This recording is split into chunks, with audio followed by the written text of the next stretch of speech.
እሺ ወሬ ነጋሪ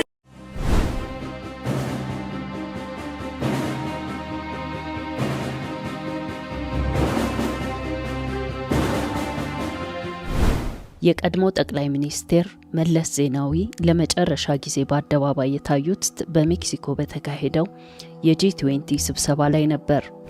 በዚያን ጊዜ የሰውነት መቀነስና የድካም ስሜት ይታይባቸውም ነበር።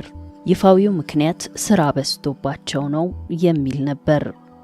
አሌክስ ዲዋል እንደገለጸው መለስ በወቅቱ ከፍተኛ የሆነ የሰውነት በሽታ መከላከል አቅም መጓደል ኢሚዩኒቲ ሲስተም ፌለር ነበረባቸው። የጂ20 ስብሰባ ላይ እንዲገኙ የፈለጉት አሜሪካና አውሮፓውያን በወቅቱ የነበረው የአፍሪካ ቀንድ የደህንነት ስጋት በመሪነት እንዲወጡላቸው ነበር። መለስ ብራሰልስ ከመብረራቸው ጥቂት ቀደም ብሎ በቤተ መንግስቱ ውስጥ የተከናወነ የመጨረሻ ኑዛዜ ጽሑፍ እንደነበራቸው ይነገራል።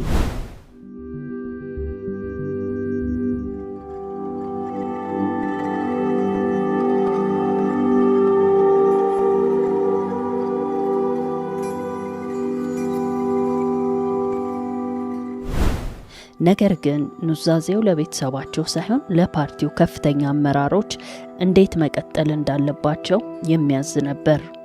በዓለም አቀፍ ደረጃ እንደ ሩሲያዊው ሰላይ አሌክሳንደር ሊትቪኔንኮ ያሉ ሰዎች የተገደሉበትን መንገድ በማነጻጸር መለስ ዜናዊም በጂ20 ስብሰባ ወቅት በምግባቸው ወይም በመጠጣቸው ረቂቅ የጨረር ንጥረ ነገር ተጨምሮባቸዋል የሚል ግምት በሰፊው ሲነገር ነበር።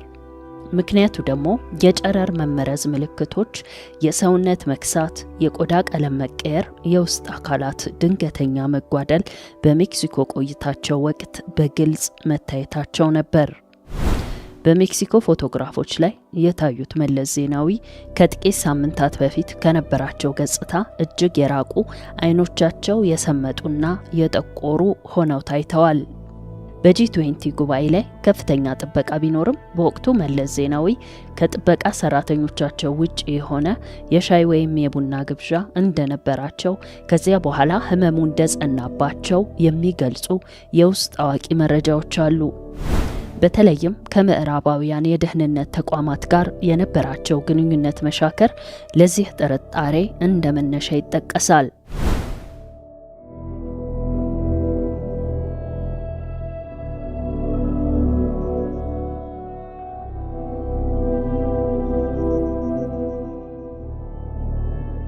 እውነታው ግን መለስ ወደ ብራሰልስ ከመሄዳቸው በፊት አዲስ አበባ ውስጥ በጽኑ ታመው ነበር። በቤተ መንግስት ውስጥ የነበሩ የቅርብ ረዳቶቻቸው እንደሚሉት መለስ ለሳምንታት ያህል ከክፍላቸው አይወጡም ነበር። የምግብ ፍላጎታቸው ቀንሶና ሰውነታቸው እጅግ ርቆ ነበር። በወቅቱ ስራ በዝቶባቸው ነው በሚል ቢታለፍም በቤተ መንግስት ቪአይፒ ክሊኒክ ውስጥ ከፍተኛ ሕክምና እየተደረገላቸው ነበር። መለስ በዚያ የጤና ሁኔታ ላይ ሆነው ሰኔ 18 እና 19 2012 ሜክሲኮ ላይ ለነበረው የጂ20 ስብሰባ እንዲሄዱ ተደረገ። መለስ ከሜክሲኮ ስብሰባ በኋላ በቀጥታ ወደ አዲስ አበባ አልተመለሱም። በረራቸው አቅጣጫውን ቀይሮ ወደ ቤልጂየም ብራሰልስ ያመራው እዚያው ስብሰባ ላይ ያሉ በደረሰባቸው ከፍተኛ የጤና መቃወስ ምክንያት ነው። ብራሰልስ የደረሱት በአምቡላንስ አውሮፕላን ነው። የመጀመሪያው ሽፍንፍን እዚህ ጋር ይጀምራል።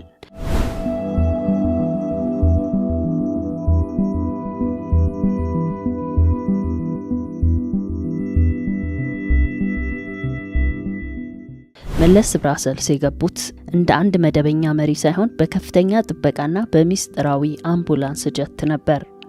አንዳንድ ምንጮች እንደሚጠቁሙት መለስ ብራሰልስ ሆነው በሕክምና ላይ ያሉ አዲስ አበባ በሚገኘው ቤተ መንግስት ውስጥ አሉ ለማስባል ጥረት ይደረግ ነበር። ወደ ጠቅላይ ሚኒስቴሩ ቢሮ የሚወስዱ መንገዶችና ጥበቃዎች እንደነበሩ ቀጥለው ነበር።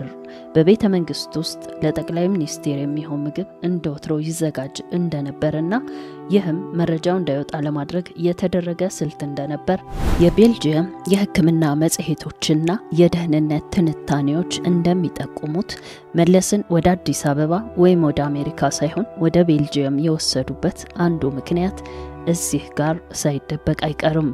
ብራሰልስ ውስጥ የሚገኘው የቅዱስ ሉቃስ ሆስፒታል በጨረር ሕክምና ረገድ እጅግ የላቀ ስም አለው። መሪው ወደዚያ የተወሰዱት በሰውነታቸው ውስጥ ያለውን የጨረር መጠን ለመለካት እንደነበረም ይነገራል። ነገር ግን በ10ኛው ፎቅ ላይ የተደረገው ምርመራ ውጤት ለሕዝብ ይፋ አልሆነም። ይልቁንም ከፍተኛ ኢንፌክሽን በሚል አጠቃላይ ስያሜ ተሸፈነ። መለስ ዜናዊ ሆስፒታል በገቡበት ወቅት ቤልጅየም ውስጥ የነበረው የኢትዮጵያ ኤምባሲና የደህንነት ሰራተኞች የወሰዱት እርምጃ እጅግ ጥብቅ ነበር። የሆስፒታሉ ሰራተኞች ስለ ታካሚው ማንነት ለማንም እንዳይናገሩ ስምምነት እንዲፈርሙ ተደርጓል። በወቅቱ የሆስፒታሉ ስልክ መስመሮችና የኢንተርኔት ግንኙነቶች በደህንነቶች ክትትል ይደረግባቸው እንደነበር ይነገራል።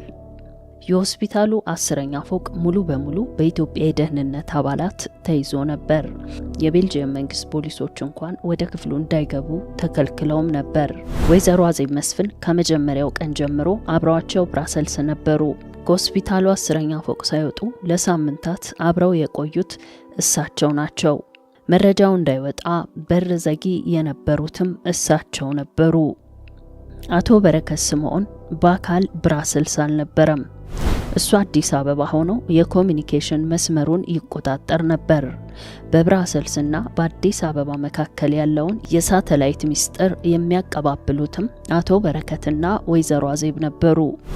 ወይዘሮ አዜብ በሆስፒታሉ ውስጥ በነበራቸው ቆይታ ከሀገር ውስጥ ከሚደውሉ ከፍተኛ የህወሓት ባለስልጣናት በተለይ ከበረከት ስምዖንና ከደብረጽዮን ገብረ ሚካኤል ጋር የመረጃ ልውውጥ እንዲቋረጥ ወይም እንዲገደብ ተደርጎ እንደነበር ተጠቅሷል።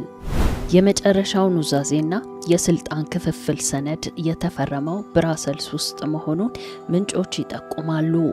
መለስ በሆስፒታሉ አልጋ ላይ ሆነው አልፎ አልፎ ወደ አእምሯቸው በሚመለሱበት ወቅት አዜብ መስፍንና የደህንነት ባለስልጣናት በተገኙበት ያንን ዲጂታል ፊርማ እንዲፈርሙ ተደርጓል ይባላል። ይህ ፊርማ አስገዳጅ ነበር ወይስ በፍቃዳቸው ነው? መለስ ከመሞታቸው በፊት ለበረከት ስምዖን በስልክ ወይም በጽሁፍ ድርጅቱንና ሀገሪቱን አደራ የሚል መልእክት ማስተላለፋቸውን የመንግስት ሚዲያዎች በወቅቱ ዘግበዋል። ሆኖም ይህ ለህዝብ ፍጆታ የተደረገ የፖለቲካ ድራማ ነው የሚሉ ወገኖች ብዙ ናቸው። በጣም አነጋጋሪው ነጥብ መለስ በብራሰልስ የመጨረሻዎቹ ሰዓታት ኑዛዜ ፈርመዋል ወይ የሚለው ነው። አንዳንድ ምንጮች እንደሚገልጹት የቤተሰባቸውን የገንዘብና የንብረት ድርሻ የሚመለከት ሰነድ እንዲፈርሙ ተደርጓል ይባላል። ይህ ሰነድ በወይዘሮ አዜብና በድርጅቱ ህወሓት መካከል በኋላ ላይ ለተፈጠረው ከፍተኛ ግጭት መንስኤ እንደነበርም ይገመታል። በወቅቱ በሆስፒታሉ የነበሩ የቅርብ ሰዎች እንደሚሉት መለስ በአይምሯቸው ንቁ በነበሩበት የመጨረሻ ቀናት የጻፏቸው ማስታወሻዎች ነበሩ። ነገር ግን እነዚህ ማስታወሻዎች የመንግስት ሚስጥር ይዘዋል በሚል በደህንነቶች እንደተወሰዱ ወይም እንደጠፉም ይነገራል። መለስ ዜናዊ በይፋ ከመሞታቸው ከሳምንታት በፊት በላይፍ ሰፖርት ወይም በመሳሪያ ብቻ እየተነፍሱ እንደነበር ነው።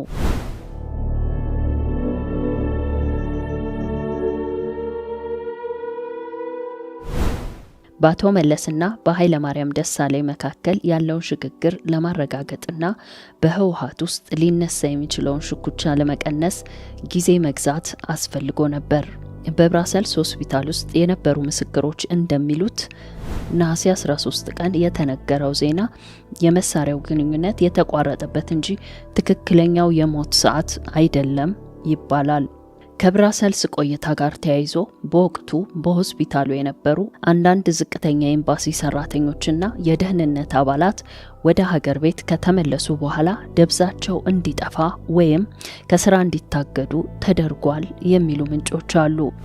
ይህ የሆነው በሆስፒታል ውስጥ የታዩት የመጨረሻ ትዕይንቶች ለምሳሌ የባለቤታቸው ጩኸት፣ የባለስልጣናቱ ጭቅጭቅና የመለስ የመጨረሻ ቃላትን እንዳይናገሩ ለማድረግ እንደሆነም ይታመናል። ስለዚህም መሪው መናገርና መፈረም በማይችሉበት ደረጃ ሆነው በብራሰልስ የነበሩ የደህንነት ሰዎችና የቅርብ ሰዎች ዲጂታል አሻራቸውን በመጠቀም ስትራቴጂካዊ ሰነዶች ላይ ፊርማ እንዲያሰፍሩ ማድረጋቸውን የሚጠቁሙ መረጃዎች አሉ። መለስ ሳይሞቱ በፊት የኢትዮጵያ የደህንነትና የኢኮኖሚ መዋቅር በእነማን እጅ መቆየት እንዳለበት ህጋዊ ለማስመሰል የተደረገ የብራሰልስ ድራማ ነበር። የኢትዮጵያ ሳተላይት ቴሌቪዥን ወይም ኢሳት በወቅቱ የውስጥ ምንጮችን ጠቅሶ እንደዘገበው መለስ ዜናዊ ከታወጀበት ቀን ቀደም ብሎ ህይወታቸው አልፏል የሚል ክርክር ያቀርባል። ሆኖም ይህ በገለልተኛ ወገን አልተረጋገጠም። እስካሁን ድረስ የሞቱበትን ምክንያት የሚገልጽ ይፋዊ የሕክምና ሰነድ ለህዝብ አልቀረበም። ይህ ደግሞ የጨረር ጥቃት ተፈጽሞባቸው ይሆናል የሚለውን መላምት እንዲጠናከር አድርጎታል። በሜክሲኮ የታየው ፈጣን የጤና መበላሸትና በብራሰልስ የታየው ከፍተኛ ምስጢራዊነት ለዚህ ጥያቄ ትልቁ ማሳያ ተደርጎም ይወሰዳል።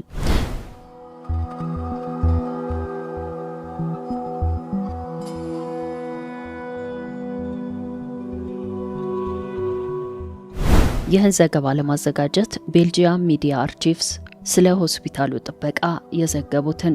ከዚህ በተጨማሪ ዘ ላስት ዴይስ ኦፍ መለስ በኢሳት ራዲዮና ቲቪ ዶክሜንተሪ።